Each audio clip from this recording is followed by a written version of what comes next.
ஒருவேளை அந்த காங் வந்து வேற ஒரு ஹாலோ எர்த்லேருந்து வந்து அதை தேடி அவங்க அப்பா வந்திருக்கலாம்.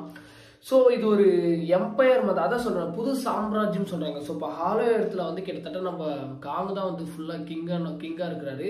ஸோ மேபி அந்த ஆரஞ்சு காங் வந்து அவங்களோட படையை திருட்டி இந்த இடத்துக்கு வரத்துக்கு நிறைய வாய்ப்பு இருக்கலாம். ஏன்னா இவங்க பையன் இந்த பக்கம் வந்ததுனால தேடி வரலாம், இல்லை இது ஒரு போராக கூட அமையறதுக்கு நிறைய வாய்ப்பு இருக்குது.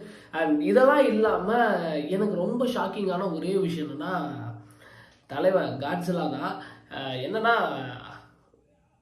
ஆல்ரெடி அவர் ப்ளூ ஃப்ளேமில் பார்த்தோம், இப்போன்னா ரோஸ் ஃப்ளேம் ஆகிட்டாரு.